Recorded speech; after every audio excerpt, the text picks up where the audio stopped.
Hello दोस्तों, आपका अपने YouTube चैनल एक सक्सेस पॉइंट में स्वागत है। और हम इस चैनल पर अब तक चला रहे थे भिन्न भिन्न में हमने साधारण भिन्न और वितरित भिन्न को पढ़ा था। आज उसी के आगे हम आवर्त भिन्न पढ़ाएंगे। अगर हमें कोई आवर्त संख्या दे रखी है और उसे भिन्न के रूप में बदलना है तो आवर्त दशमलव संख्या को हम भिन्न के रूप में कैसे बदलेंगे। सबसे पहली बात ये देखो, आवर्त क्या चीज होती है। आवर्त का मतलब है किसी संख्या की बार बार पुनरावृत्ति हो जाना। एक या एक से अधिक बार जब पुनरावृत्ति होने लगती है तो वही संख्या आवर्त कही जाती है। ऐसे मान लीजिए जैसे 1/3, अगर हम 1 को 3 से भाग करें तो ये 3 ही आता रहेगा, तो हम इसे ऐसे लिख सकते हैं। इसी को बोला जाता है आवर्त। तो यहां आवर्त की बात हो रही है। आवर्त दो प्रकार का होता है, एक शुद्ध आवर्त और एक मिश्र आवर्त। अब बात आती है शुद्ध आवर्त और मिश्रित आवर्त। तो देखिए, शुद्ध आवर्त जो होता है उसमें दशमलव भिन्न में अगर हम ये दे रखा है और हमें अगर भिन्न के रूप में बदलना है तो कैसे दशमलव भिन्न इसकी बनाए। भिन्न बनाने के मान लीजिए कोई ये संख्या दे रखी है और इसके ऊपर आवर्त है, तो हम सीधा आवर्त हटाएंगे और 9 से डिवाइड कर देंगे। अब इसी प्रकार ये संख्या दी है, दोनों पर आवर्त है, दोनों का आवर्त हटाएंगे, 999 हो जाएगा। इसी प्रकार अगर तीनों पर आवर्त दिया है तो तीनों का आवर्त हटाएंगे 999, यानी जितने संख्याओं को हम आवर्त हटाते हैं उतने ही 9 से डिवाइड कर देते हैं। अगर हम इसे मेथड से निकालें बड़ा हो जाएगा, हमें सिर्फ ट्रिक में ही याद रखना है कि एक आवर्त हटाइएगा उतने ही 9 लगा दीजिएगा। ठीक उसी प्रकार मिश्र आवर्त में पुनरावृत्ति भी होगी और बगैर पुनरावृत्ति का भी होगा। दोनों तरह के सवाल हो सकते हैं इसमें। जैसे कि ये 0.pq क्यू का आवर्त है, तो हम क्या करेंगे, सबसे पहले क्यू का आवर्त 9 लिखेंगे, पी पर आवर्त नहीं है तो 0 लगा दिया 90। यहां PQ जिस पर आवर्त नहीं होता वही संख्या को सब्ट्रैक्ट कर देते हैं, घटा देते हैं। ये हो जाएगा PQ - P/90। ऐसे ही जैसे कि PQ R पर आवर्त, तो R पर आवर्त है 1 9 आएगा, 2 फ्री है 00 लग गए, तो PQ R में से ये जो फ्री है जिसका आवर्त नहीं है वो घटा दीजिएगा। जैसे कि PQ R है, Q और R दोनों पर आवर्त है तो 99 आएगा, P पर नहीं है 0 हुआ। उसी प्रकार से PQR में से P घटा दिया, यहाँ PQRS है तो PQRS माइनस जिस पर आवर्त नहीं है, PQ 2 पर आवर्त है 2 पर नहीं है तो 99 0। हम इस प्रकार से ही आवर्त को हटा सकते हैं। ठीक इसी प्रकार का ये हमें सवाल दिया है। देखते हैं सवाल को कितने आसान तरीके से इसी आवर्त के आधार पर निकालें। जैसे कि ये दिया है हमें 0.3467, तो हमने इसी के अनुसार करेंगे इसे 3467 माइनस ये वाला 34, नीचे 2 पर आवर्त है तो 99 और 2 0। ठीक इसी प्रकार इसे लिखेंगे हम 1333, जिस पर आवर्त नहीं था वो हटाइएगा और यहां भी हो जाएगा 99 और 0। ठीक इसी प्रकार से देखिएगा, 33 पर तो आवर्त है और 13 पर जिस पर आवर्त नहीं होता वही संख्या पूरी संख्या में से घटा दी जाती है। तो यहां से कितना बचा, 3 4 और 3 34 33 और 990। यहां से कितना बचा, 0 2 और 13 990। इन दोनों को जोड़ दिएगा, 3 और 2 5, 4 और 3 7, 3 और 1 4, ये हो जाएगा 99। अब इसका आवर्त बनाना है, तो आवर्त बनाने के लिए हम इतनी बड़ी संख्या से भाग तो कर नहीं सकते। ऐसा कर लेते हैं कि इसमें कोई एक निश्चित संख्या जोड़ लीजिए। जैसे कि हमने 48 जोड़ लिया और इतना ही घटा दीजिए। यहां से ये हो जाएगा 8 3 11 1, 5 5 10 1, 7 और 1 8 और 4 -48, नीचे हुआ 99। अब में लिखना है, तो आवर्त के रूप में अगर इसी को लिखेंगे तो 0.4801 हमें दिख रहा है कि यह संख्या घट रही है, तो आवर्त 48 पर नहीं होगा, आवर्त सिर्फ 0 और 1 पर होगा, तो 0 1 पर लगा देंगे आवर्त, तो इसका आंसर होगा 0.4801 का आवर्त। देखिए इस पर आधारित और कुछ सवाल कराते हैं। देखिए नेक्स्ट क्वेश्चन आता है, जैसे 3.68 का भाग माने 2.79, इसका मान क्या होगा? तो इसका मान निकालने के लिए हम 3, क्योंकि 3 पर बार तो है नहीं, इसे तो लिख दो प्लस 6 8 पर बार है, 6 8 का ये आवर्त हटाइए और 99 से डिवाइड कर दीजिए। ऐसे ही यहां 2 + 7 9 और 99 से डिवाइड कर दीजिए। देखिएगा 3 + 68/9 -2 - 69/9, ये तो 1 बचा, और 68 और ये 79, तो 1 बचा और 1 बचा अपॉन 9। इसे लिखेंगे 99 - 11/9, ये बचेगा 88/9। इसके लिए हमें आवर्त के रूप में लिखना है, तो आवर्त के रूप में लिखने के लिए हम अगर इसे ऐसे लिख दें तो इसके हटाने पर यही मिलेगा। देखिए इसमें कौन सा आंसर सही होगा? ऑप्शन नंबर सी बिल्कुल सही होगा। देखिए नेक्स्ट क्वेश्चन, देखिए नेक्स्ट क्वेश्चन है हमारा 0.4 का आवर्त, इसका वर्गमूल कितना होगा? यानी उसने ये कहा है कि वर्गमूल 0.4 का आवर्त, ये मान बताओ, तो वर्गमूल तो ऐसे रहने दीजिएगा, और इसका अगर हम आवर्त हटाएंगे तो 9 से डिवाइड कर देंगे, और 4/9 का वर्गमूल होता है 2/3, 3 से अगर इसे हम भाग करें तो ये कितना हो जाएगा? या फिर एक काम करते हैं, ऐसा 3 से गुणा कर लीजिए, बात वही बैठती है, ये हो जाएगा 6/9, और 6/9 का मतलब हुआ 6 का बार, तो इसका ऑप्शन नंबर बी करेक्ट होगा। देखिए नेक्स्ट क्वेश्चन,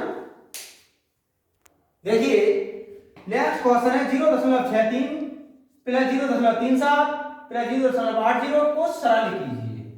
तो एक काम करते हैं, इसे तो हम लिख सकते हैं 63/99, क्योंकि दोनों पर आवर्त है। इसे लिखेंगे 37/99, क्योंकि इसमें भी दोनों पर आवर्त है, और इसे लिखेंगे हम 80/99, इसमें भी दोनों पर ही आवर्त है।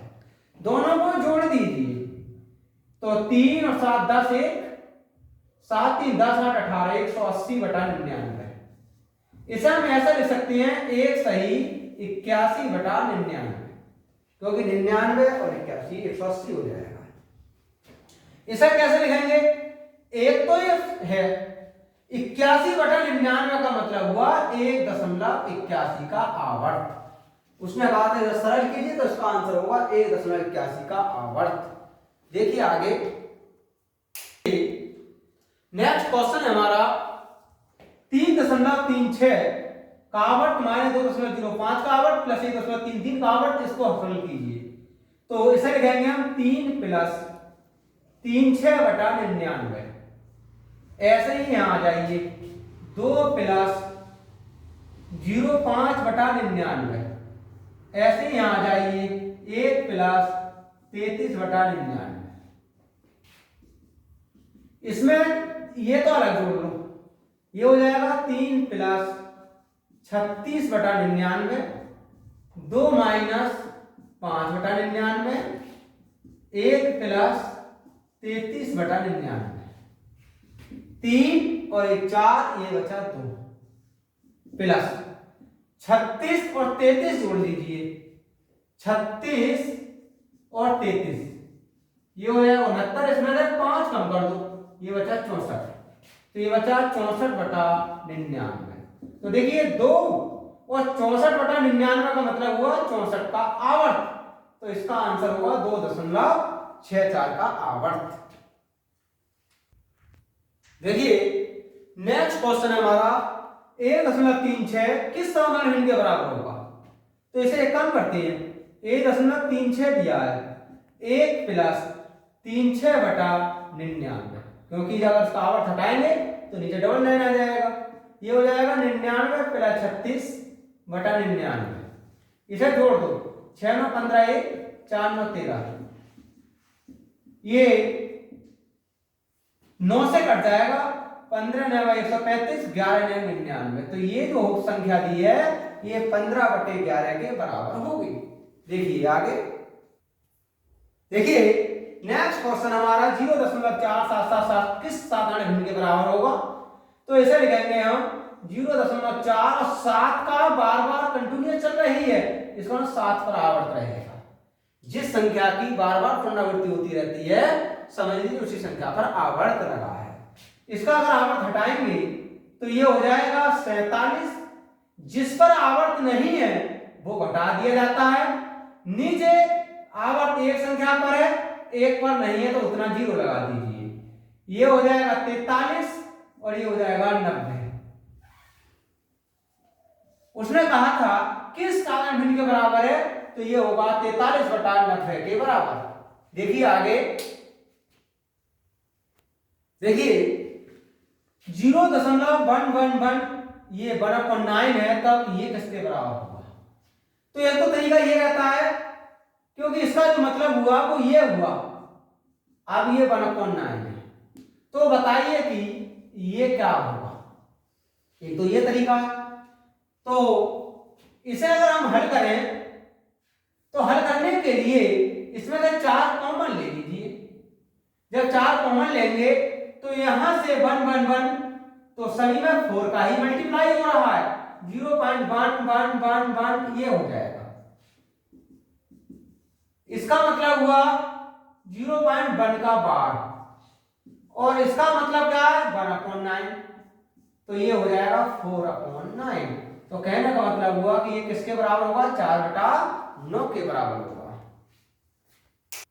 देखिए नेक्स्ट क्वेश्चन आता है, किस धनराशि का 5/12 100 रुपए के 3 से 3/4 भाग के बराबर होगा। किस धनराशि का, मान ली राशि x है, इस धनराशि का 5/12 बराबर होगा 100 का 3 सही 3/4। फिर सुन लीजिएगा, उसने कहा किस धनराशि का, मान लीजिए x का 5/12, तो का मतलब है कि इसे गुणा करना है इस वाली संख्या से, 5/12 से, बराबर होगा 100 के 3 सही 3/4 के। ये हुआ 5x/12, ये हो जाएगा 4 3 12 और 3 15, और नीचे हो जाएगा 4 4 3 12 5 3 15। यहां से x बराबर हो जाएगा 900। तो जो धनराशि होगी वो होगी 900 रुपए। यही आंसर हुआ इसका। किसी भिन्न के अंश और हर में 1 जोड़ने पर उसका मान 2 और 1 घटाने पर मान 4 आता है। मान लीजिए कि जो भिन्न है वो x/y है। अब इस भिन्न के अंश और हर में 1 जोड़ने पर, यानी अंश में भी 1 जोड़ दें, हर में भी 1 जोड़ दें, तो इसका मान 2 आ जाता है। ये हुआ x + 1 बराबर 2y + 2, x - 2y बराबर 1। अब आगे क्या कहा है, और 1 घटाने पर 4 आता है, यानी x में से 1 घटा दें, y में से 1 घटा दें, तब ये 4 आ जाता है। इसका मतलब हुआ x - 1 बराबर 4y - 4, x - 4y बराबर हो जाएगा -4 + 1, x - 4y बराबर -3। फिर कहा है, तो बताइए भिन्न का अंश कितना होगा। इसमें 2 से गुणा कर लें, ये हो जाएगा 2x - 4y बराबर 2, और ये वाला है x - 4y बराबर -3। इसे घटा लीजिए, यहां से बचा x, और जब घटाने पर चिन्ह बदल गए तो ये वाला चिन्ह कार्य करेगा, 2 और 3 मिलकर हो जाएगा 5। तो इसका जो अंश होगा वो होगा 5। देखिए नेक्स्ट क्वेश्चन, देखिए नेक्स्ट क्वेश्चन है हमारा 37 सही 1/2% को किस भिन्न के रूप में अभिव्यक्त करो। तो देखिए ये दिया 37 सही 1/2%, इसे लिखेंगे 37 दूनी 74 और 75/2%। अगर ये परसेंट हटा दें तो हमें 100 से डिवाइड करना होगा। 25 × 75, 25 चौका 100, ऊपर हो जाएगा 3 और 4 दूनी 8। तो 37 सही 1/2% की जो भिन्न होगी वो होगी 3/8। देखिए नेक्स्ट क्वेश्चन, देखिए नेक्स्ट क्वेश्चन है हमारा 1980 रुपए ABC में बांटे गए, यानी 1980 रुपए को 3 जगह बांट दिया। कैसे बांटा उसने बताया है। A का आधा भाग, B का तिहाई भाग, C का छठा भाग सम मतलब समान है। तो बताइए B का भाग कौन सा होगा। ऐसा सवाल अगर हमें कहीं भी मिल जाए तो सबसे पहले हम इनके भागों का अनुपात ज्ञात करते हैं। हालांकि आगे अनुपात समानुपात का चैप्टर मिलेगा, उसमें भी ऐसे सवाल आपको मिलेंगे, लेकिन यहां ये सवाल दिया है तो यही करते हैं। A का आधा भाग, तो A का आधा भाग, B का 1/3 भाग और C का छठा भाग समान है। तो हम सबसे पहले A अनुपात B अनुपात C ज्ञात करें। इसका 1/2 तो 2 हो जाएगा, इसका 1/3 तो 3 हो जाएगा और इसका 6 हो जाएगा। उसने कहा है B का भाग बताइए, तो B का भाग देखिए, जब इस प्रकार के अनुपात में कोई भी सवाल दिया हो और हमें संख्याओं का अनुपात प्राप्त हो गया हो, फिर हम उनमें से कोई सी भी संख्या का भाग निकाल सकते हैं। जैसे कि इसने कहा है B का भाग बताइएगा, तो B का भाग बताने के लिए B का जो अनुपात है वो ऊपर लिखेंगे, नीचे इन दोनों सबको जोड़ देंगे और गुणा कर देंगे कुल धनराशि से जिस राशि को बांटा गया है। फिर सुन लीजिए, ऐसा में B का भाग ज्ञात करना, तो B का अनुपात ऊपर, इन सब का योग नीचे, गुणा कर देंगे जितनी राशि दी गई है। ये हो जाएगा 3/11 गुणा 1980। ये काट दीजिए, 11 और 11 88, 18 × 54, ये हो जाएगा 540 रुपये। तो B का भाग होगा 540 रुपये। देखिए इसी तरह के सवालों का आप अभ्यास करें, बाकी हम नेक्स्ट वीडियो में और डालेंगे। हमारे चैनल को लाइक करें, सब्सक्राइब करें तथा दोस्तों में शेयर करें और दोस्तों से भी सब्सक्राइब करा दें। जय।